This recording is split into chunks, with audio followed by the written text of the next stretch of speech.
স্বাগত আজকের বাংলাদেশে। আপনাদের সঙ্গে আছে আমি খালেদ মহিউদ্দিন। এবারের ঈদ কারো কারো জীবনে বেদনা নিয়ে হাজির হয়েছে, কেননা সড়ক, নৌ ও রেলপথের কিছু দুর্ঘটনা হয়ে উঠেছে প্রাণঘাতী। এদিকে রাজধানী ঢাকার পোশাক কারখানার তোবার কর্মীদের ঈদ কেটেছে প্রাণ হাতে নিয়ে, কারণ বকেয়া বেতন বোনাসের দাবিতে টানা অনশনে আছেন তারা।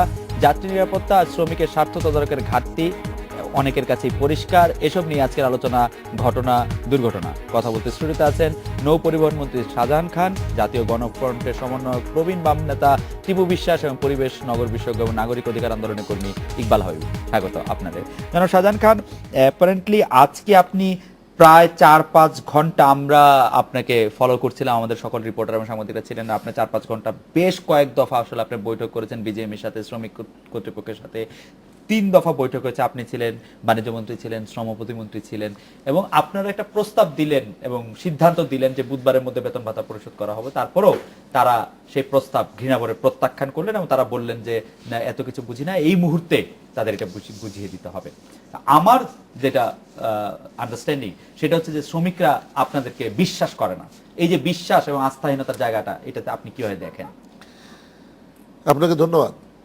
আজকে যে বিষয়টা আমরা আলোচনা করলাম তার আগে যেটা বলা উচিত সেটি হলো যে আমরা যেটা আশঙ্কা করেছিল অনেকে, যে এবারে ঈদের সময় গার্মেন্টস সেক্টর বড় অশান্ত হয়ে উঠবে এবং শ্রমিকদের মজুরি এবং বোনাস ভাতা ইত্যাদি যা আছে সেগুলো হয়তো দেবে না, এটা নিয়ে একটা উত্তম সৃষ্টি হওয়ার সম্ভাবনা ছিল। আমরা অত্যন্ত সুন্দরভাবে মালিক, শ্রমিক সকল পক্ষকে নিয়ে বসে একাধিকবার বসেই কিন্তু আমরা ঈদের আগে এই কাজটি সম্পন্ন করেছি এবং সকল মালিকই ঈদের আগে তাদের যে পাওনা, শ্রমিকদের যেটা পাওনা, সেই পাওনা তারা পরিশোধ করেছে বলেই কিন্তু কোনো ফ্যাক্টরিতে এই সমস্যার সৃষ্টি হয়।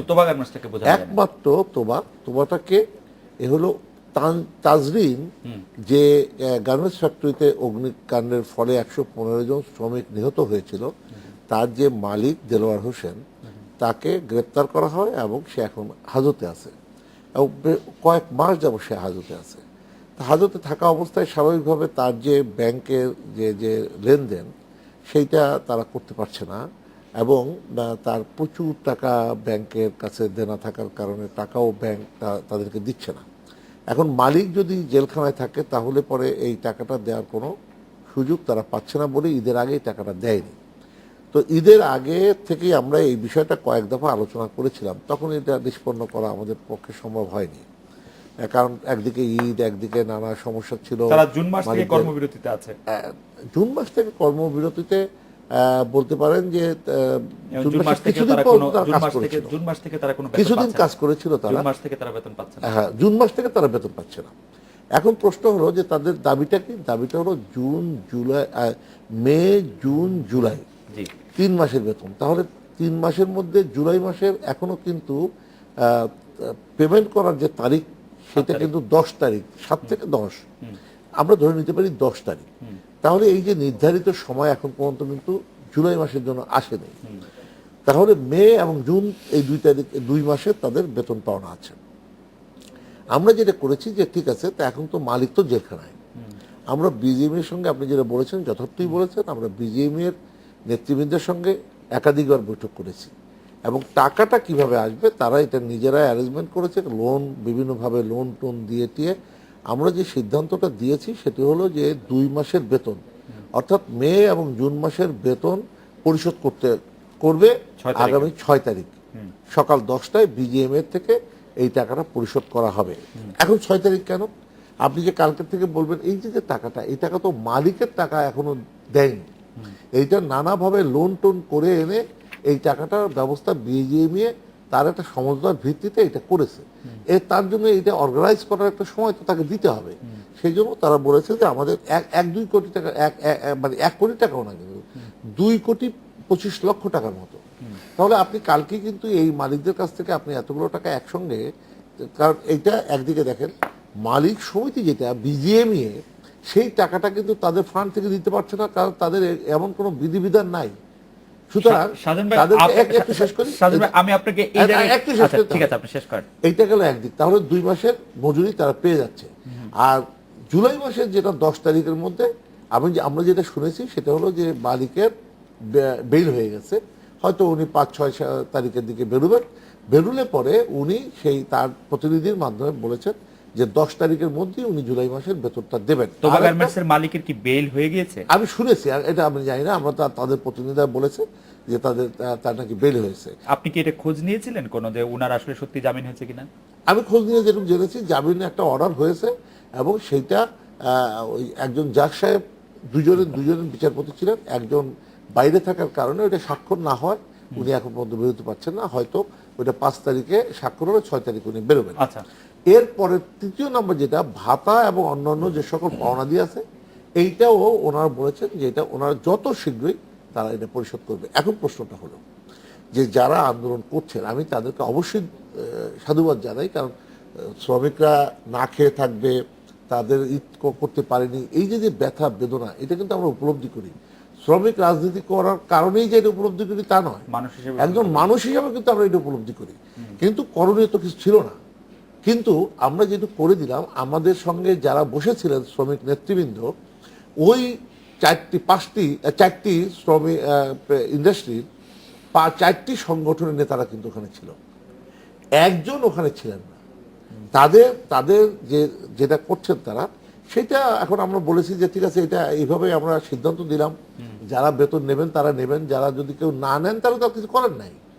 সেই জন্যই আমরা বলেছি যে ঠিক আছে, আপনারা যারা অনশন করছেন তাদেরকে আমরা আহ্বান করেছি, আপনারা অনশন প্রত্যাহার করে আপনারা আমাদের এই সিদ্ধান্তটা মেনে নিয়ে অপেক্ষা করুন, সে বেরিয়ে আসার পরেই আমরা এই টাকা পেমেন্ট করার ব্যবস্থা করে দেব। সে বেরিয়ে আসার পরে ইন্টারেস্টিং। তো আমি জনাব টিপু বিশ্বাস আপনার কাছে জানতে চাই যে আমি একটু জনাব শাহজাহান খানের কাছে প্রশ্নটি করে রাখি যে মে জুন মাসে যে শ্রমিকরা বেতন পাচ্ছেন না, এই উদ্যোগটা যেটি আপনি আজকে নিলেন সেটি কি আরো আগে নেওয়া যেত কিনা, সে নিশ্চয়ই আপনি পরে আলোচনা নিশ্চয় করবেন। জনাব টিপু বিশ্বাস, আপনি নৌপরিবহন মন্ত্রীর কথা শুনলেন এবং তিনি গার্মেন্টস শ্রমিক সমন্বয় পরিষদের আহ্বায়কও বটে, আপনার কাছে তার কথা কত যুক্তিযুক্ত মনে হচ্ছে? আমার কাছে তো ওইভাবে যুক্তিগ্রাহ্য নয়, গ্রহণীয় নয়। আমি যতটুকু জানি, আমার কাছে যতটুকু খোঁজ খবর আছে শ্রমিক আন্দোলনের একজন লোক হিসাবে, সব গার্মেন্টসেই সব বেতন পরিশোধ, বোনাস পরিশোধ ব্যাপারটা এরকম না। বহু জায়গাতেই অর্ধেক বেতন, বোনাসেরও টাকা পূর্ণাঙ্গ পায়নি, এরকম ঘটনা। তবে কিছু কিছু টাকা অন্য অন্য এই তাজরিনের ঘটনা, তাজরিনের মালিক এই তোবা গার্মেন্টসের এখানকার যে সমস্যা, এখানে পাই নাই, এখানে তীব্র আকার ধারণ করেছে। তো এইটা তো নিঃসন্দেহে আপনি যে কথা বললেন যে আগে বিষয়টি হাতে নেওয়া যেত, ঈদের প্রশ্নকে ই করে আগেই নেওয়া যেত। উনি বললেন যে জামিন পায় নাই, সে কি করে, তার গার্মেন্ট চলছে, টাকা পয়সা লেনদেন হচ্ছে, সব কিছু চলছে, তার বেতন না দেওয়ার তো কোনো কারণ থাকে না, এটা গ্রহণ করা যায় না।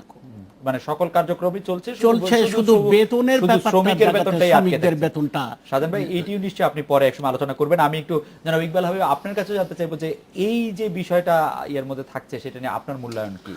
আমি প্রথম একটা জিনিস পরিষ্কার করে বলতে চাই, সময়ের কাজ সময়ে করতে হয়। যেই ঈদের ঘনঘটা যখন শুরু হলো তখন সরকার পক্ষ থেকে বিভিন্নভাবে আশ্বস্ত করা হলো, বিজিএমের পক্ষ থেকে আশ্বস্ত করা হলো এবং তাদেরকে টেলিভিশনে অত্যন্ত হাসি মুখে দৃঢ়তার সঙ্গে প্রত্যয়ের সঙ্গে বলতে শুনেছি যে এবার কারো কোনো অসুবিধা হবে না।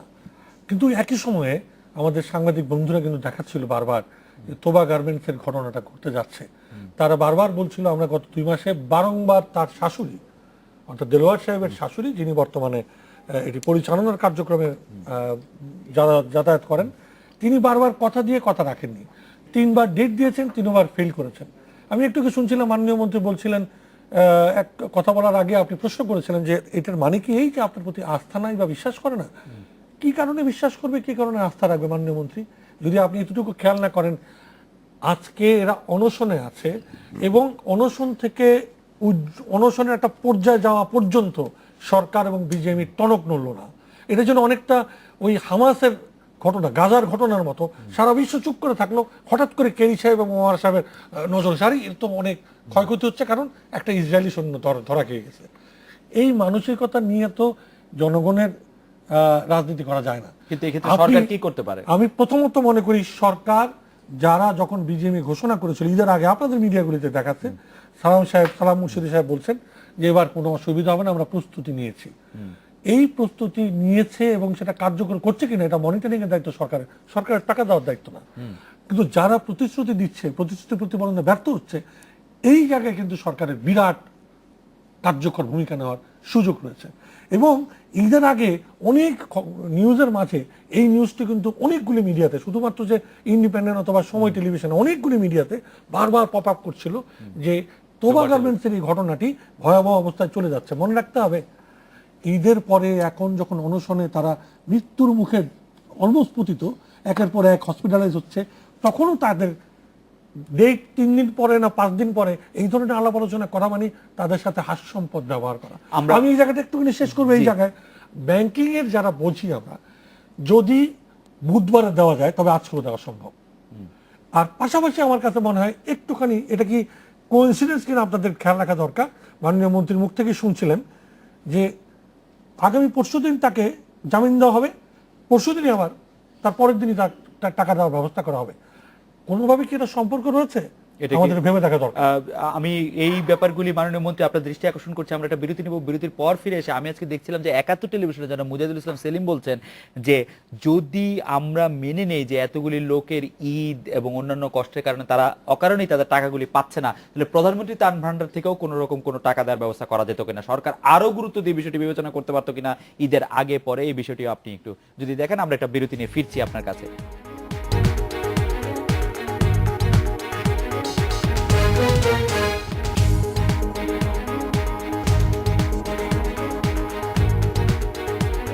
ফিরে এলাম আজকের বাংলাদেশে। জনাব শাহজাহান খান, জনাব টিপু বিশ্বাস এবং জনাব ইকবাল হাবিব অনেকগুলি প্রশ্ন আপনার সামনে তুলে ধরেছেন। আমাদের একটি প্রশ্ন আছে এরকম যে দর্শকদের মধ্যেও কেউ কেউ জানতে চাইছেন যে সামর্থ্য থাকলেও বেতন ভাতা না দিয়ে মালিক পক্ষ এই তোবা গার্মেন্টসের যে মালিক আছেন দেলোয়ার হোসেন তাকে মুক্ত করতে চাইছেন এবং মুক্ত করার একটি আমি ষড়যন্ত্র বলবো না, মুক্ত করার একটি পরিকল্পনা আছেন, এরকম একটি কথা শোনা যাচ্ছে। সবগুলি বিষয় যদি আপনি একটু আলোচনা করেন। আপনাকে এই অন্যগুলো জবাব দেওয়ার আগে আমি একটু কমিউনিস্ট পার্টির নেতা মুজাহিদুল ইসলাম সেলিম সাহেবের একটা কথা জবাব দিতে চাই। কারণ ওনারা অনেক বড় বড় নেতা, আমার চাইতে অনেক বড় নেতা, বহুদিন যাবৎ এই কমিউনিস্ট আন্দোলন করেন এবং তার রেজাল্ট কি হয়েছে বাংলাদেশে আমি জানি না, তবে একটা জিনিস দাঁড়াইছে সেটা হলো যে তারা অনেক ভালো ভালো কথা বলতে পারেন। মুজাহিদুল ইসলাম সেলিম সাহেবকে আজকে তোফায়েল ভাই বলতেছিলেন টেলিফোনে এই যে সেলিম আমরা তোমার প্রস্তাবটা গ্রহণ করলাম। সেই প্রস্তাবটা কি দিয়েছিলেন উনি এই গতকালকে বক্তৃতায় বলছিলেন যে সরকার এই সকল গার্মেন্টস ফ্যাক্টরিগুলো সরকার গ্রহণ করে, তারা পরিচালনা করুক। তোফায়েল ভাই ফোন করে বললেন সেলিম তোমার কথা মতো আমরা এই সিদ্ধান্তটা নিয়েছি। আমরা তখন প্রধানমন্ত্রীর দপ্তরে, তো আমরা সিদ্ধান্ত নিয়েছি আরেকটা, সেটা হলো এই যে আমরা সমস্ত সেক্টর মানে ফ্যাক্টরিগুলো নিয়ে আসবো, এইটার চেয়ারম্যান তোমাকে করতে চাই, তোমার অভিমত বলো। আপনি বলবেন, আপনি দায়িত্ব নেবেন না, এইটা হইতে পারে না। আরেকটা কথা যেটা বললেন যে সেলিম সাহেব কি জানেন যে প্রধানমন্ত্রীর ত্রাণ তহবিল থেকে 1 জন 2 জন 10 জন 50 জন 100 জন লোককে আপনার ত্রাণ দেওয়া যায় কল্যাণ তহবিলের জন্য, ওইখান থেকে টাকা দিতে পারে। কিন্তু এই কাকে টাকা দেবে? এই ফ্যাক্টরির মালিককে, সরকার, এর মালিক দেলোয়ার। না, তাদেরকে বেতন দিবে না তো, তাদেরকে ঈদ করার জন্য একটা টাকা দিবে যাতে তারা ঈদটা করতে পারে। না, এটা তো সরকার এমন তো কোনো সিদ্ধান্ত নেয় নাই। না না, মানে নিতে পারতো আপনি না, এটা নিতে পারে না, এটা নিতে পারে না এই কারণে যে তাহলে পরে সমস্ত ফ্যাক্টরির শ্রমিকরাই তখন বলবে আমরাও আমাদের ইয়ে চাই। যেটা যেটা যেটা দেয় সরকার সেটা হলো যে গ্রামগঞ্জ পর্যন্ত তারা একটা জিআরের চাল বা গম ঈদের সময় এটা আমরা দিয়ে থাকি। কিন্তু এইভাবে একটা শ্রমিক, একটা ফ্যাক্টরির শ্রমিককে যখন আপনি দেবেন, এই রেজিস্ট্যান্সটা যখনই ক্রিয়েট হবে তখন সাথে সাথে আগামী ঈদেই দেখবেন আরো 50টা ফ্যাক্টরি এইভাবে দাঁড়িয়ে গেছে। আপনি গভর্নমেন্ট চালাবেন কি করে? সুতরাং এটাকে বুঝতে হবে যেটা মালিক টাকা দেবে, মালিক এর দায় দায়িত্ব বহন করবে, এটা সরকারের বহন করার কথা না। এবং এখানে যে শ্রমিকরা আছে, সরকার সেই শ্রমিকদের পাওনা আদায় করে দেওয়ার জন্য যে কাজটি করা দরকার সেই কাজটি আমরা করেছি। 1 2 নম্বর কথা হয়েছে যে প্রস্তুতি যে আমরা নেই তা না, প্রস্তুতি নিয়েছি বলেই তো এই গার্মেন্টস সেক্টরে যে অরাজকতা, যে নৈরাজ্য, যে ধ্বংস যা সৃষ্টি করা হয়েছিল বিগত দিনে, যারা উপরাও ভাঙচুর, রাস্তা অবরোধ, গাড়ি ভাঙচুর, মানুষ মারা, এগুলো ঘটে নাই চারজন সরকারের সময়, চারজন সরকারের সময় গার্মেন্টস ফ্যাক্টরিতে ঘটে নাই। গার্মেন্টস ফ্যাক্টরিতে গত কয়েক বছরের না, আমি আপনাকে রানা প্লাজা ধস, তাজরিন পোশাক কারখানায় অগ্নিকাণ্ড, সেটার সাথে রাজনীতির কতটুকু সম্পর্ক আছে আমি আসলে না, আমি আসতেছি। আপনি 1993 সালে যখন এই রমজান মাসের মধ্যে যখন গার্মেন্টস শ্রমিকরা মজুরি বৃদ্ধির দাবিতে আন্দোলন করেছিল, 17 জন শ্রমিক জীবন দেয় নাই রমজান মাসের মধ্যে। 2003 সালে নারায়ণগঞ্জের 2 জন শ্রমিক রমজান মাসে আন্দোলন করতে গিয়ে জীবন দেয় নাই। মানে এটা কেন রিলেভেন্ট এখন? এই রিলেভেন্ট এই জায়গাটায় যে আমরা ওই জায়গা থেকে কিন্তু এখন নিয়ে আসছি যে এই এখন আর ওই অসন্তোষটা শ্রমিকের মধ্যে নাই। এই কারণে আমরা যেভাবেই পারি গার্মেন্টস মালিকদেরকে বাধ্য করছি তাদের শ্রমিকদের পাওনা আদায় করে দিতে। যেমন আপনি যখন 1632 টাকা যখন মজুরি ছিল, শেখ হাসিনা নিজে দায়িত্ব দিয়ে বলেছেন যে 3000 টাকা তোমাদেরকে করতে হবে, কারণ তোমরা তো বাজার একদিনের বাজার বা একদিনের সিগারেট 3000 টাকা অনেকে খাও, সুতরাং শ্রমিককে 3000 টাকা দিতে হবে। একজন প্রধানমন্ত্রী যখন বলেন যে মালিকরা বিলাসিতায় থাকবে আর শ্রমিক না খেয়ে থাকবে, এটা হতে পারে না। তাহলে আপনার কাছে কি মনে হয় যে এটা উনি শ্রমের মূল্য দিচ্ছেন নাকি মানে গরিব এবং বড় লোকের ব্যবধান ঘুচিয়ে আনার জন্য দিচ্ছেন? মানে এই যে শ্রমিকের যে 3000 টাকা দিতে হবে, সেটা তো শ্রমিক ডিজার্ভ করে, সেজন্যই দিচ্ছেন, কোনো দয়া দাক্ষিণ্য তো না। না, ডিজায়ারও না, এটা তাদের প্রাপ্য। হ্যাঁ, প্রাপ্য। হ্যাঁ, সেই প্রাপ্য দেওয়া হচ্ছে, সেই প্রাপ্য দিচ্ছিল না। আপনি যদি ধরেন যে বিগত দিনে যখন 870 টাকা থেকে 570 টাকা থেকে মজুরি বৃদ্ধি হলো 940 টাকা 10 বছর পরে, সেখানে পার্সেন্টেজ হলো কত? 7.5%। তার 12 বছর পরে যখন 1632 টাকা হলো, তখন তার পার্সেন্টেজ কত? 6.5%। শেখ হাসিনার সময় এসে কি করলো? 20.5% আপনার এই 1632 টাকা থেকে মজুরি বলো 3000, এবং মাত্র 3 বছরে। সেটা ব্যাপারে আপনাদের একটু শেষ করি। মাত্র তারপরে মাত্র 3 বছরে 2013 সালে 3000 থেকে 500, 5300 টাকা, অর্থাৎ 26.5% আপনার ইনক্রিমেন্ট হয়েছে। তাহলে পরে এই যে আদায় করে দেওয়া, এবং এই আদায় করে দেওয়ার দায়িত্বটা সরকার পালন করেছে। এবং সাংবিধানিকভাবে এই এটা বলবেন না, আপনি শুধু বলবেন যে প্রধানমন্ত্রী এই করতে পারতো, এই করতে পারতো। সাংবিধানিকভাবে এটা সরকারের দায়িত্ব, বাংলাদেশের জনগণের সকল মজুরি, সকল পাওনা আদায় করা। আমি তো সেটাই বলছি, সরকারের দায়িত্ব। এবং সরকারের দায়িত্ব, যে দায়িত্ব আপনাদের আছে সেই দায়িত্ব আপনারা পালন করবেন। সেই জন্য বিগত সরকার যারা ছিলেন তারা সেই দায়িত্ব পালন না করে শ্রমিকদের গুলি করে হত্যা করেছেন। ডিফারেন্স হলো আমি একটু দেখি যে টিপু ভাই মাথা নাড়ছিলেন, কেন মাথা নাড়ছিলেন একটু? আমি মাথা নাড়ছিলাম যে মৌলিক সমস্যাটা এখানে রয়ে গেছে। প্রথমত কথা হলো শ্রমিকদের নিয়োগপত্র নাই এবং ট্রেড ইউনিয়ন করার অধিকার কার্যত নাই। যে ট্রেড ইউনিয়ন এখানে দেওয়া হয়েছে কল্যাণ সমিতির নামে, যে ট্রেড ইউনিয়ন করা হয়েছে এটা মালিকের সমিতি। কিন্তু টিপু ভাই, আমাদের কি ট্রেড ইউনিয়নের যে মানে ট্রেড ইউনিয়নের যে আমাদের অভিজ্ঞতা, সেই অভিজ্ঞতা কি আমাদের জন্য খুব সুখকর? যেই কয়টা প্রতিষ্ঠানের ট্রেড ইউনিয়ন আছে, সেই কয়টা প্রতিষ্ঠান আমি একটু বাইরে, আমি বলি, আমি কথাটা বলি। আপনি তো বলছেন, আপনি অনেক সময় পেয়েছেন, আপনি তো অনেক সময় পেয়েছেন।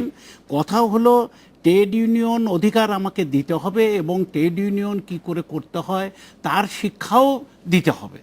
তো ট্রেড ইউনিয়ন শ্রমিকরা যে ট্রেড ইউনিয়নের সুযোগ পেয়েছে কল্যাণ সমিতির নামে, সেই ট্রেড ইউনিয়ন তো শ্রমিকদের না, মালিকদের, সরকারের ট্রেড ইউনিয়ন। এখানে কার্যত ট্রেড ইউনিয়নটা হলো বার্গেনিং এজেন্সি, সেইটা তো শ্রমিকদের সেই অধিকার নাই, আর নিয়োগপত্র নাই। আর বেতনের কথা বললেন মন্ত্রী মহোদয়, যে বেতন এই রকম আদায় করে দেওয়া হয়েছে।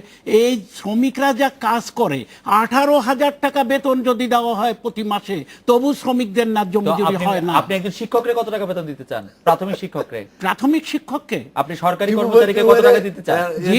সরকার প্রধান করে দেয়। না, আপনি একজন প্রাথমিক শিক্ষকের বেতন কত হওয়া উচিত? দেওয়া লাগবে না। প্রাথমিক শিক্ষকের বেতন কত হওয়া উচিত? প্রাথমিক শিক্ষকের বেতন তার যা মানে 18,000 টাকা বেশি না কম? না, কম নয়, বেশি, কিছু বেশি। মানে সেটা কি বাস্তবায়ন কিনা? তবে আমি তো মাননীয় মন্ত্রী, আপনি এটা জবাব দেন পরে। জি, বর্তমান বাজার দর অনুযায়ী আমরা যেটা করতে চাই, বর্তমান বাজারের যে পরিস্থিতি, 5 জন শ্রমিকের তার বেঁচে থাকার জন্য যে অর্থ দরকার সেইটাই তার মজুরি হওয়ার দরকার। আচ্ছা, আপনি মনে করছেন সেটা 18,000 টাকা হচ্ছে, এই জনাব ইকবাল হাবিব আপনি কি কোনো কিছু যুক্ত আমি করতে চান? একটা জায়গা পরিষ্কার করতে চাই, মাননীয় মন্ত্রীর সাথে প্রায় আমার টক শোতে একই কথা বলতে হয়, আবারও বলতে চাই, আমরা যখন একটা পরিস্থিতি বা একটা দুর্ঘটনা অথবা একটা অপ্রীতিকর অবস্থা নিয়ে আলোচনা করি, তখন কিন্তু আমরা কখনোই বলি না যে অত্যন্ত কার্যকরভাবে শ্রমিকদের পক্ষে মাননীয় প্রধানমন্ত্রী অনেকগুলো ভালো ভালো কাজ করেছেন, সেটাকে আমি অস্বীকার করি না। এই কথাটা আপনাদেরকে বুঝতে হবে। আমরা যখন একটা বিব্রতকর অবস্থা নিয়ে আলাপ করি, তখন ওইটাকে অস্বীকার করার জন্য আলাপ করি না, বরং ওই কার্যক্রম যারা করেছেন তাদের কাছে এটি প্রত্যাশিত ছিল যে ঈদের আগে এইরকম একটি অবশ্যম্ভাবী ঘটনা ঘটতে যাচ্ছে, সবাই জানলো, পুরো জাতি জানলো, সবাই দেখলো, কিন্তু কেউই কিছু করলো না আনটিল এন্ড আনলেস ওই মানুষগুলো অনশনে চলে গেল। আমি কি করে গণদোহন করলাম যখন তারা না খেয়ে বসে আছে, আমার ভাই বোনগুলো যারা সারা বছর কাজ করে। জনাব ইকবাল হাবিব, এখানে এই আপনার জন্য- জায়গাটা- এখানে আপনার জন্য একটি প্রশ্ন আছে, যে প্রশ্নটি হচ্ছে একটু শ্রমিকের অধিকার আদায় বাম দলগুলি যেভাবে পাশে দাঁড়ায় সে অন্য রাজনৈতিক দলগুলিকে দেখা যায় না, আবার যারা নাগরিক সমাজের প্রতিনিধি আপনারাও এই ধরনের বিষয়ে বেশি এটা সোচ্চার নন, এর কারণে কি একটু যদি বলেন। আচ্ছা, সত্যিকার অর্থে যেমন আমি যে প্রেক্ষাপটে আন্দোলন করি, আমি আন্দোলন করি পরিবেশ আন্দোলন, কিন্তু তারপরেও শ্রমিক পরিবেশ, শ্রম পরিবেশ বিষয়ে বাংলাদেশ পরিবেশ আন্দোলন ক্রিয়ায়তভাবে তার 15 বছর আন্দোলনে একটা গভীর প্রত্যয়ের সঙ্গে আন্দোলন করেছে। যতগুলো দুর্ঘটনার পরে যতগুলো কার্যকারণ বের করা এবং তার প্রতিকারের ব্যবস্থা করা, প্রতিটা অংশে বাংলাদেশ পরিবেশ আন্দোলন সংযুক্ত ছিল অ্যালং উইথ প্রফেশনাল পেশাজীবীরা। এবং আজকে কিন্তু সে কারণেই ইমারত নির্মাণ বিধিমালা তৈরি হয়েছে এবং বাংলাদেশ ন্যাশনাল বিল্ডিং কোড তৈরি হয়েছে। আমরা ওই জায়গা থেকে কাজ করার চেষ্টা করেছি। সবাই সব কাজ করবে না, যে কাজ আজকে গণফোরামের টিপু বিশ্বাস করবেন সেটা আমি করবো, গণফ্রন্টের, অথবা যেই কাজ আমাদের শ্রমিক নেতা এবং মাননীয় মন্ত্রী করবেন সেটা আমি করব না। তবে আমি যেটা বলছি, সরকার, যেটা আপনি বলছিলেন, সরকার প্রয়োজনীয় সময়ে যে রেসপন্সটা করা দরকার ছিল থ্রু বিজিএমইএ, সেটা আমি মনে করি এবার এই ক্ষেত্রে ব্যর্থ হয়েছে এবং বিজিএমইএর এই ধৃষ্টতার জন্য অবশ্যই আপনাদেরকে কোনো না কোনো প্রতিবিধান নেওয়া উচিত। আর আমি যে প্রশ্নটা করেছিলাম সেটার উত্তরটা পাই নাই। এখানে কি এটা কি কোইন্সিডেন্স নাকি এর পিছনে কোনো প্রেক্ষাপট আছে? মালিকের জামিন এবং বেতন। আপনি কি যুক্ত করতে চাচ্ছেন? আমি বলতে চাচ্ছি যে প্রধানমন্ত্রী তার তহবিল থেকে না দিলেন, সরকারি তহবিল থেকে না দিলেন, বিজিএমই তো মালিকদের প্রতিষ্ঠান, এটা তো বিজিএমইর হস্তক্ষেপ করা দরকার ছিল এবং তাদের এই টাকা পূর্বেই এটার অ্যারেঞ্জমেন্ট করা দরকার ছিল। এবং বারবার করে এগ্রিমেন্ট হচ্ছে মালিকদের, শ্রমিকদের সাথে, এবং সব এগ্রিমেন্ট তারা ফেল করছে। এখন তো বিজিএমই এগিয়ে এসেছে যে টাকা কি করে দিবে, কেন এই কাজটা আগে করা হলো না ঈদের আগে? আচ্ছা, জনাব শাহজাহান খান নিশ্চয়ই এগুলি সবগুলি জবাব দিবেন। আমি শুধু একটি প্রশ্ন করি, জনাব মুজাহিদুল ইসলাম সেলিমকে যখন তোফায়েল আহমেদ এই প্রশ্ন, জনাব মাননীয় তোফায়েল আহমেদ এই প্রশ্ন করেছিলেন যে মাননীয় বাণিজ্য মন্ত্রী যে আপনি এই 5টি গার্মেন্টসের দায়িত্ব আপনি নেন, চেয়ারম্যানের দায়িত্ব পালন করেন, তখন কি মুজাহিদুল ইসলাম সেলিম না 5টি না, প্রস্তাব ছিল যে সব গার্মেন্টসটাই আপনাদের সরকার নিয়ে নেওয়া উচিত। হ্যাঁ, সরকার নিলে উনাকে চেয়ারম্যান করার প্রস্তাব দিয়েছিল। অর্থাৎ কিনা কমিউনিস্ট জি ভাবধারায়, জি জি, মানে সবটি জাতীয়করণ করা। না, এটি কি সত্যিকারের প্রস্তাব ছিল না? মানে একটা উনি বক্তৃতায় বলেছিলেন। আচ্ছা, উনি বক্তৃতায় বলেছিলেন, সেলিম তারপরে সাহেব বক্তৃতায় বলেছেন। এইটা হলো একটা মানে কথা, এটা কি হয় নাকি এইটা যে কথার এইটা কথা। আপনারা না, আমি হাতে নেন? না না না, না, না। আমিও একই মত পোষণ করি। আমাকে দিলে আমি নিতে রাজি আছি। আমরা একটা বিরতি নিয়ে ফিরছি। আমি যেটি বলার জন্য যে আমি এটা বলিও যে এটা সরকারের মানে এটা ভালো পরিচালনা থাকা উচিত, এবং আমি মনে করি যদি আপনি এর কারণে এটা আমাকে দিয়ে দিতে চান, আমাকে দিয়ে দিতে পারেন, আমি এটা পরিচালনা করতে রাজি আছি। আমরা একটা বিরতি নিয়ে যখন আপনার কাছে ফিরবো তখন এই 2-3টি বিষয় নিয়ে, একটি হচ্ছে জনাব ইকবাল হাবিব আপনি প্রশ্ন করেছিলেন যে সেটি কাকতালীয় কিনা, আর জনাব টিপু বিশ্বাসও একটি বিষয় আপনার সামনে এনেছেন যে আসলে মালিকদের তরফ থেকেও কোনো একটি জরুরি তহবিল থেকে তাদেরকে এটি শোধ করে দেওয়া যেত কিনা ঈদের আগে, বা আবার ইকবাল হাবিব এটিও জানতে চেয়েছিলেন যে সময়টি আমরা অনেক একটি ক্রুশাল টাইমের মধ্যে আমরা চলে গেলাম কিনা, একটু দেরি করে। আমরা একটা বিরতি নিয়ে ফিরছি আপনাদের সাথে।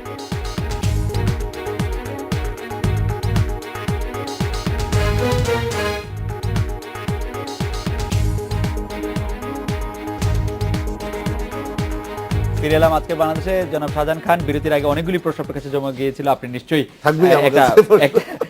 মানে আপনি সবগুলি বিষয়ে একটু যদি টাচ করেন। আচ্ছা, আমি প্রথমেই বলতে চাই যে টিপু ভাই একজন অত্যন্ত অভিজ্ঞ একজন বাম রাজনৈতিক নেতা।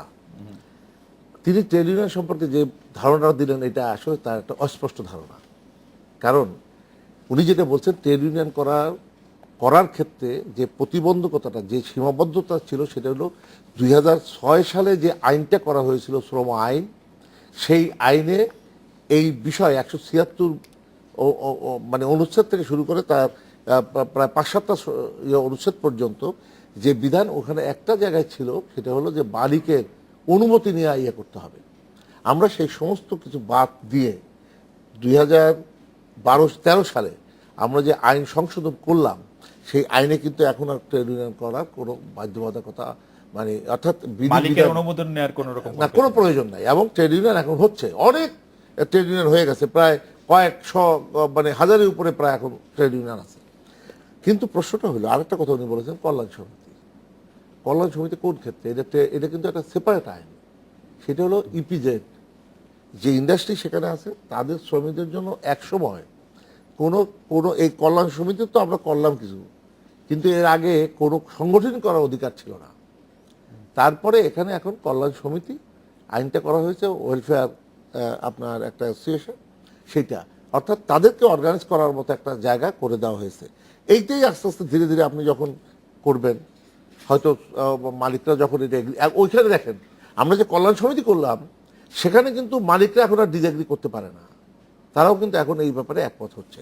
সুতরাং ট্রেড ইউনিয়ন সম্পর্কে টিউবের ধারণাটা অস্পষ্ট, আমি সেটা আপনার কাছে সুস্পষ্ট ভাবে আমার কাছে অস্পষ্ট নাই। এখন আমি জানি এখনো দালালরাই ওই ট্রেড ইউনিয়ন করতেছে, মালিকের দালালরা এবং সরকারের দালালরা। আমার কাছে অস্পষ্ট নেই, এইটাও আমি খুবই চ্যালেঞ্জ স্পষ্ট করি। আছে। মালিকদের এখনো আপত্তি আছে, সেই মালিকরা এখনো করতে দিতে চায় না, কিন্তু এখন অধিকার আছে শ্রমিকদের করার। এটা আপনার ধারণা নাই বলেই আপনি অস্পষ্ট। যদি এটা নিয়ে আরো আলোচনা করতে চান, আমি একটা ডকুমেন্টারি আপনার সঙ্গে আলোচনা করতে পারবো। আপনার মতো একজন নেতা এই ভুল ধারণাটা দেওয়া সঠিক হয় নাই। মালিকের মুখে শিক্ষা দেওয়ার ব্যাপারে একটা কথা হয়েছে, শ্রমিকদের শিক্ষা দেওয়ার ব্যাপারটা অবশ্যই আমরা যে শ্রমিকদের অ্যাওয়ারনেস ক্রিয়েট করি নাই তা না, আমরা তাদের সচেতন করেছি। কারণ যেই শ্রমিকরা এক সময় এই আন্দোলন বলতে বুঝতো, গার্মেন্টসে আগুন দেওয়া, গার্মেন্টস ভাঙচুর করা, রাস্তা অবরোধ করা, রাস্তার গাড়ি ভাঙচুর করা, সেই শ্রমিক এত বড় একটা আন্দোলন হচ্ছে। এখন কিন্তু শ্রমিক তার ইন্ডাস্ট্রির মধ্যে আন্দোলন করছে, অনশন করছে, মানববন্ধন করছে, অনেকে সাংবাদিক সম্মেলন করছে। এই যে আন্দোলনের ধারা, সেটা পরিবর্তন হয়েছে। এটা কিভাবে হলো? এইটা যখন 2013 সালে এই নাশকতা একটা চেষ্টা করা হয়েছিল, তখনই কিন্তু এই শ্রমিক সমন্বয়, গার্মেন্টস শ্রমিক সমন্বয় পরিষদ করে আমরা 52টা সংগঠন আমরা একটা ঐতিহাসিক সমাবেশ করেছিলাম। সেটা হলো আপনার সোনালী উদ্যানে। সেখান থেকে আমরা যে জিনিসটা শ্রমিকদের মধ্যে, এবং ওই সময় অনেকগুলো ছোট ছোট আমরা সভা করেছিলাম, অনেকগুলো, আমার এখনো মনে আছে, প্রায় গোটা 10 সভা আমি করেছিলাম। একটা জিনিস উপলব্ধি করার তাদের চেষ্টা করেছি, সেটি হলো যে ঘরে আপনি বসবাস করেন, সেই ঘরে আগুন দিলে আপনি থাকতে পারবেন না। যে কড়াইতে আপনি মাছ ভেজে খান, সেই কড়াই ভেঙে ফেললে আপনি খেতে পারবেন না। সুতরাং আপনাকে ইন্ডাস্ট্রিকে রক্ষা করতে হবে, আপনার দাবি আদায় করতে হবে। শ্রমিক এখন তাই করছে, এবং তারই দৃষ্টান্ত হলো এই তোমার এই ঘটনা নিয়ে এখন আর অগ্নিসংযোগ নেই, ভাঙচুর নেই, কিন্তু আন্দোলন আছে। কিন্তু এটা হলো ধারণা। এবং আরেকটা জিনিস বলি, সেটা হলো শেখ হাসিনার সরকারের সময় ডরমেটরি আজকে সরকারিভাবে করে দেওয়া হচ্ছে। ডরমেটরি করার জন্য মালিকদেরকে খুব কম সুদে তাদেরকে মানে আপনার ঋণ দেওয়ার ব্যবস্থা করা হয়েছে। এবং বাড়ি ভাড়া, যেটা আগে মানে মজুরি বৃদ্ধি পাওয়ার সাথে সাথে বাড়ি ভাড়া বৃদ্ধি হতো, আমরা সেখানে বাড়ি ভাড়ার চেষ্টা করছি আমরা, যে বাড়ি ভাড়া যেন নিয়ন্ত্রণ আমরা করতে পারি। ডরমেটরি যে আপনি করছেন প্রয়োজনের তুলনায় কত ভাগ আপনি বলেন? আমরা তো শুরু করলাম, এর আগে তো কেউ শুরু করে নাই। সেটা দেখছি যত পাগি হোক, আপনি 40 লাখ যদি শ্রমিক থাকে, বা এখন ধরে নিয়ে আমি আবার 30 লাখ শ্রমিক আছে, এই 30 লাখ শ্রমিকের জন্য আপনি কি আমার কাছে জাদুর চারাক আছে নাকি? না, জাদুর চারাকের প্রশ্ন না। ফু দেব আর আমার 40 লাখ শ্রমিকের জন্য একটা নমুনা হিসাবে কিছু করে তো সেটাকে দৃষ্টান্ত স্থাপন করেছি যে ডরমেটরি আমরা করছি, এবং এই ডরমেটরি সরকারিভাবে করা যায়। ঋণ আমরা দিচ্ছি কম সুদে, যে সুদ নিয়ে কম সুদে ঋণ নিয়ে, শতকরা কত ভাগ এটা কোয়ান্টিফাই করে? আপনার ভাগের কথা তো আস্তে আস্তে বৃদ্ধি পাবে। মানে শুরু হয়েছে যে আমরা চারা গাছ তো রোপণ করলাম, আমরা এটাকে পরিচর্যা করে যখন এটাকে আরো মানে ফলবান গাছ তৈরি করব, তখন তো ফল দেবে। ঠিক আছে, আপনি একটু জনাব ইকবাল হাবিবের প্রসঙ্গটা যদি আসেন, মালিকের মুক্তি এবং বেতন সম্পর্কটা কাকতালীয় কিনা, এই বিষয়টা নিয়ে কিন্তু প্রশ্ন অনেকেরই আছে। এই বিষয়টা প্রশ্ন ইকবাল হাবিব তো এখানে বলেছেন, আমার নিজের মনে হয় এটা প্রশ্ন আছে। কিন্তু এখন পর্যন্ত যেখানে আমরা, তাহলে যে বাম সংগঠনের নেতারা আজকে এই আন্দোলনটা করছেন, তাহলে কি তারাই এই প্ল্যাটফর্মটা তৈরি করছেন কিনা, আমার সেটাই প্রশ্ন। যে তারাই মালিকের মুক্তির জন্য এই আন্দোলনটা এইভাবে সৃষ্টি করেছেন কিনা। এটা কেন বললেন আজকে আবার? আমি বললাম এই কারণে যে ওই মালিক এখন পর্যন্ত উনি বেরোতে পারেন নাই।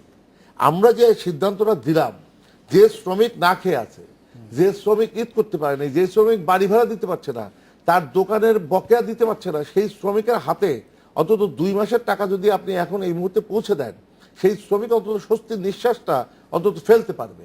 সেইখানে যারা আজকে এইটাকে বিরোধিতা করছে, এটা তো আমি তো- আজকের আজকের কথা, আমি সেটাই বলছি। আজকে তো আর বাম দলের এটাকে খুব এরকম বড়ভাবে বলা যাবে কিনা জানাব টিউ বিশ্বাস, না, আপনারা কি প্রশ্ন। মালিকের আন্দোলনের সুযোগ করে দিচ্ছেন, মুক্তির সুযোগ না, করে টিউ দিচ্ছেন? ভাই আসলে এই আন্দোলন আমি জানি না।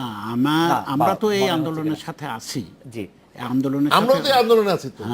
আমি নিজেও এই আন্দোলনের একজন অংশীদার। আপনারা মালিক আর সরকার, শ্রমিকের আন্দোলন দুদিকেই থাকেন, মালিকেরও লোক, আপনারা শ্রমিকেরও লোক। এটা যে কোনটা মালিক শ্রমিক ভাই ভাই, তো এইসব আন্দোলন তো আছেই, আমরা না দেখছি। মালিক শ্রমিক তো ভাই ভাই হওয়া ভাই উচিত। ভাই তো মালিক শ্রমিক না, তো ভাই ভাই আপনি- হওয়া দরকার। মালিকের কাজ হলো শ্রমিকদের শোষণ করা, আর শ্রমিকের কাজ হলো তার ন্যায্য না, শ্রমিকদের শোষণ করে সেটা তো আদায় করে মধ্যযুগীয় নেওয়া। ধারণা, এখন তো মালিকদের চেষ্টা, শ্রমিক দালাল শ্রমিকরা সংগঠন, তারা চেষ্টা করেছিল মালিকের মুক্তির দাবি নিয়ে তারা তুলেছিল। বামপন্থীরা এটা করে নাই, যারা এখন আন্দোলনে আছে তারা এটা করে নাই। এটা মোটেই ঠিক না, এটা মোটেই মজুরি ঠিক না, বৃদ্ধি যে মোটেই ঠিক হলো, না। আমি একটু টিউবের মোটেই ঠিক না। ইন্টারাকশন করি, sorry। বরং আমরা যেটা বলতে চাই সেটা হলো তাজরিনের ঘটনায় যে ধরনের পৈশাচিক ঘটনা, সেই ঘটনায় দেলোয়ার সাহেব আসামি, ওইটা একটা ঘটনা, তাকে তো শাস্তি দিতে হবে। তাকে কেন মুক্তি দিয়ে এই শ্রমিকদের বেতনের প্রশ্নটিকে আনা হবে? ওখানে তাকে শাস্তি দিতে হবে, এখানকার জন্য তাকে শাস্তি দিতে হবে, তার মুক্তির কোনো সেটা প্রশ্নই আইনের আসে না। ব্যাপার, সেটা তো আর আমরা এখানে শাস্তি আমি দিতে পারবো না, আপনি এবং দিতে এই পারবেন না। মুক্তির ব্যবস্থাটা বরং আমি বলবো দালাল শ্রমিক নেতারা, সরকার, মালিক, তারাই এই অ্যারেঞ্জমেন্টটা করেছে দেলোয়ার সাহেবের। কিন্তু জামিনের মানে ব্যাপারটা। সেটা হচ্ছে মালিক পক্ষ থেকে বলা হচ্ছে, আসলে বিজেপির পক্ষ থেকে বলা হচ্ছে, যখন একটা কারখানা একটা মালিক না থাকে, যেটা আপনি প্রথমে বলছিলেন যে সব ধরনের কাজই হয় কিন্তু আসলে বেতনের কাজটি হচ্ছে না। কিন্তু আমি আজকে বিজেপির একজন কর্মকর্তা বা কর্তা ব্যক্তির কাছ থেকে শুনতেছিলাম যে আসলে অনেকগুলো অর্ডার বাতিল হয়েছে মালিক নেগোশিয়েট না করার কারণে, ব্যাংকের মধ্যে অনেক ধরনের অর্থনৈতিক বা আর্থিক চালাচালি অনেক কিছু ব্যাহত হচ্ছে মালিক না থাকার কারণে। সেটাও তো একটা বাস্তবতা, এটা তো একটু বুঝতে হবে। সেটা বাস্তবতা, কিন্তু বিজিএমই তো তারা তো একটা দায়িত্বে রয়েছে। তাহলে বিজিএমইকে তো একটা অ্যারেঞ্জমেন্ট শ্রমিকদের ব্যাপারটাতে করতে হবে তো। সাধারণ ভাই, এটা আমি- দিকে আপনি আমি- 30 মালিকের- সেকেন্ড বলবেন মালিকের যে, সংগঠন যে BGM অপরাধী মালিকের ক্ষেত্রে কি মালিককে মুক্তি দিয়ে এসেই সেটা সমাধান করতে না না, হবে? মালিকের না, মুক্তি মোটেই মানে না। কি? এটা তো ভুল ধারণা। তো মালিকের মুক্তি নয়, জামিন। যে মালিকের জামিন দেওয়া হচ্ছে, ওইটা জামিনে এবং মুক্তি। জামিন আর মুক্তি এক জিনিস নয়, না না, না, তা অবশ্যই এক নয়। জিনিস না।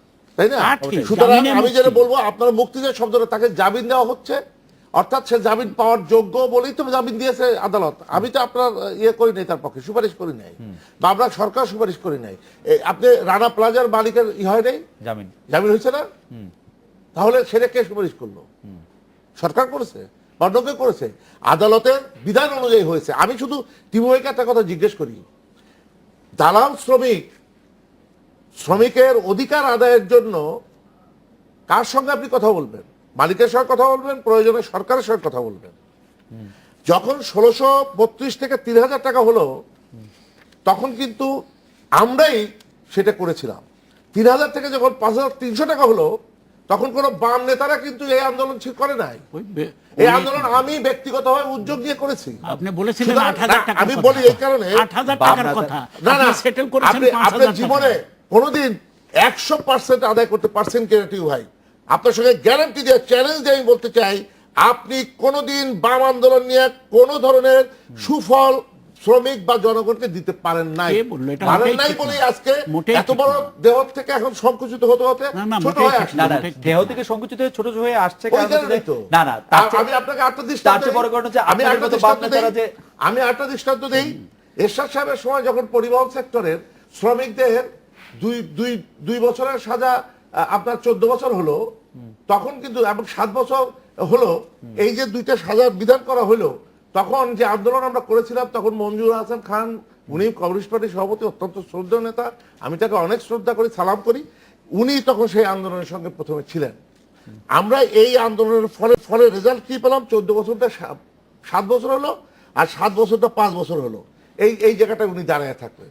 এরপরে বাংলাদেশ সড়ক পরিবহন শ্রমিক ফেডারেশন, যার নেতৃত্ব আমি করি, আমরা সেই আন্দোলন করে এই 7 বছরটা 3 বছরে যখন আনলাম, 5 বছরটা 2 বছরে আনলাম, তখন কিন্তু মঞ্জুর হাসান খান ভাই উনি পত্রিকায় স্টেটমেন্ট করেছিলেন যে এটা দালাল চুক্তি। উনি কিন্তু 7 বছরে দাঁড়িয়েছিলেন, আমি 3 বছরে এনেছি। সুতরাং তাদের পক্ষে বলা সম্ভব যে শ্রমিকরা দালালি করে, শ্রমিকরা কখনো দালালি করে না। আমরা আন্দোলনে ছিলাম, আন্দোলনে আছি, আমরা কোনো সরকারে যোগ দেই নাই। অ্যাপারেন্টলি মাননীয় মন্ত্রী, আপনি অপরাধীদের বাঁচানোর জন্য বা অপরাধীদের শাস্তি কমানোর জন্য যতটা আপনি উদ্গ্রীব, মানে কারো কারো এরকম মনেও হতে পারে যে যারা প্রাপ্য পাওনার জন্য দাবি জানাচ্ছে তাদের জন্য আপনি ততটা বেকুল না।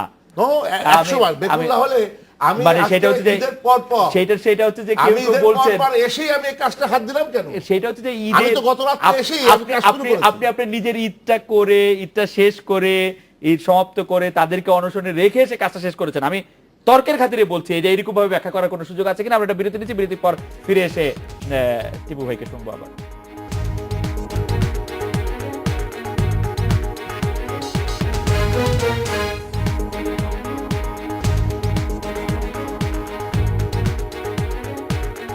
ফিরে এলাম। আজকে বাংলাদেশে একটি দর্শকের একটি SMS পড়ার লোভ সামলাতে পারছি না।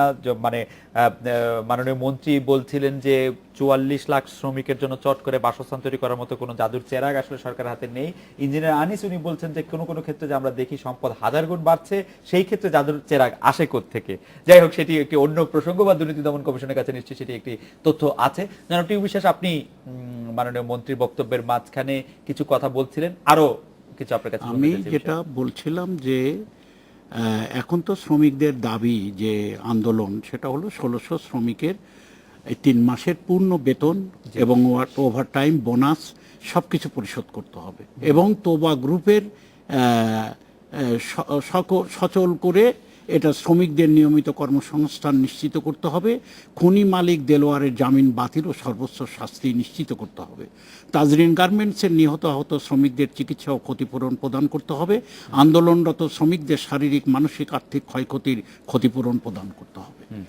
এখন এই কাজগুলোকে যদি না করা হয় তাহলে তো আমরা বুঝবো যে আসলে সরকার বা মালিক শ্রমিকদের পক্ষে নয়, তাদের নিজেদের পক্ষে। আমি একটু একাডেমিক একটা জিনিস জানতে চাইছি, যখন আজকে বিজিএমইর পক্ষ থেকে নৌমন্ত্রী, বাণিজ্য মন্ত্রী, শ্রম প্রতিমন্ত্রী এবং শ্রমিকদের সাথে ত্রিপাক্ষিক একটি বৈঠক করে এসে যখন ঘোষণাটি দেওয়া হলো যে বুধবার বেতন দেওয়া হচ্ছে মে এবং জুন মাসের, এবং জুলাই মাসের বেতনটি যেটি আগস্টের 7 বা 10 তারিখ, 7 থেকে 10 তারিখের মধ্যে পরিশোধ, সেটি 10 তারিখের মধ্যে দেওয়া হবে, সেই কথাটি কি অবিশ্বাস করার কোনো যৌক্তিক প্রেক্ষাপট আছে কিনা? বিশ্বাসের প্রশ্ন নয়। এখন ওনারা যেটা বলছেন সেইটা কার্যকর করলে তো তখন সেটা বোঝা যাবে। কিন্তু 6 তারিখের একটি ঘোষণা কেন আমরা মানে 2 দিন এই সময়টা দিতে পারছি না বা দিব না? আমরা দেব না তো, আমরা তো এখন অনশনে আছি, মানে আন্দোলনে আছি। মানে আমরা শুধু টাকা দিলে পাইলেই অনশনটা ভাঙবো? তা তো বটেই, আর অন্যান্য অধিকারের মানে কারণ হচ্ছে আমার প্রাপ্যটা পাওয়ার পরে আমি অনশনটা ভাববো। তার মানে জনাব ইকবাল হাবিব, আপনি কি একটু 30 সেকেন্ডের মধ্যে একটু বলুন যে এটা অবিশ্বাসের জায়গায় দেখা যাচ্ছে? জায়গাটা তৈরি হওয়ার প্রেক্ষাপট আমি বর্ণনা করেছি যে বারংবার কথা দিয়ে কথা রাখেনি, এবং বিজিএমই এই বিষয়গুলো জানা সত্ত্বেও প্রতিকারের জন্য কোনো তৎপরতা হয়নি।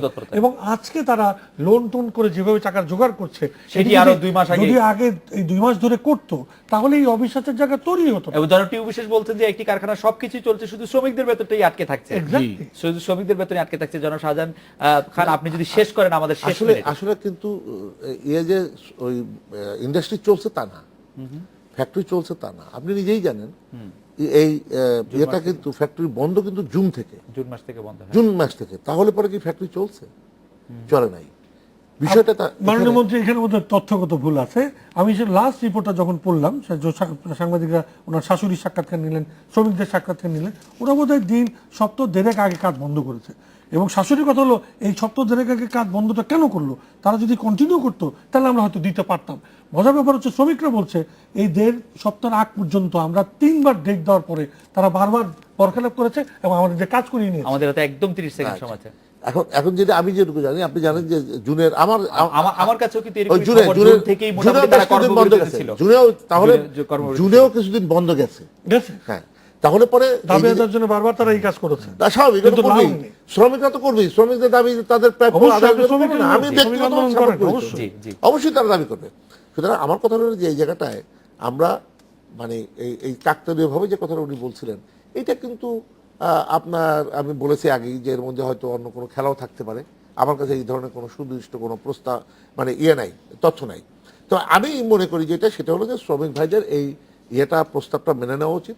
আর যেহেতু সরকার ইনভলভ হয়েছে এটার সঙ্গে, এখন বিজিএমইএ-কে একরকম বাধ্য করানো, সরকার যখন এর সঙ্গে যুক্ত হয়েছে, আমি বিশ্বাস করি এবং আমি যতক্ষণ অন্তত এই জায়গাটায় আছি ততক্ষণ পর্যন্ত আমি আশা করি যে 1600 শ্রমিকই তাদের ন্যায্য বেতন, তাদের বোনাস, এই ভাতা টাকা সবই আমরা আদায় করি, সবই আদায় করে ছাড়বো। আজকের অনুষ্ঠানে আসার জন্য আপনাদের জি 5 সেকেন্ড। 5 সেকেন্ড। আমি যেটা বলতে চাই যে 69 সালে যেমনিভাবে শ্রমিকরা রাস্তায় নেমে মালিককে ঘেরাও করেছিল, ঘেরাও করে তাদের দাবি আদায় করেছিল, সেই জায়গায় যাওয়া দরকার এবং ব্যবস্থা পরিবর্তনের জন্য শ্রমিকদের আন্দোলন আপনাদের করা উচিত। তিনজনকে অনেক ধন্যবাদ। এই ছিল আজকের বাংলাদেশে দেখাবো আগামীকাল এই সময়। শুভরাত্রি।